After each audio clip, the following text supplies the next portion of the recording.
HSC 25 result দেখুন marksheet সহ।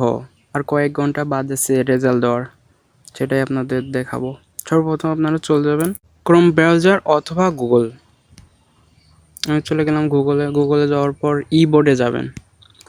এটা কপি করে আপনারা পেস্ট করবেন। পেস্ট করার পর আমি প্রথমটা ফার্স্টে দিয়েছি বোর্ড সিলেক্ট করার পর নেম, এরকম বোর্ড শো করবে। শো করার পর নেম অফ বোর্ড দিয়ে দেন আপনারা কি কোন বোর্ডে। আমি যেমন ঢাকা বোর্ড দিয়ে দিচ্ছি। নেম অফ এক্সামিনেশন, তারপর দিয়ে দেব এইচএসসি আলিম। তারপর ইয়ার অফ এক্সামিনেশন দিয়ে দেবো 2025। সিলেক্ট অন আমরা দিয়ে দেবো এই ফার্স্টে, এটা দিয়ে দেওয়ার পর রোল নাম্বার আর রেজিস্ট্রেশন নাম্বার এটা দিয়ে দেবেন। দেওয়ার পর আপনাদের ভেরিফাই করার জন্য এই কোডটি দিতে হবে। এই দেখেন এই কোডটি দেখছেন। দেওয়ার পর ভিউ রেজাল্ট, এটা দেওয়ার পর আপনাদের রেজাল্ট শো করবে মার্কশিট সহ। এইভাবে রেজাল্ট বাই করতে হয়। ভিডিওটা ভালো লাগলে লাইক কমেন্ট শেয়ার করে সাবস্ক্রাইব করুন।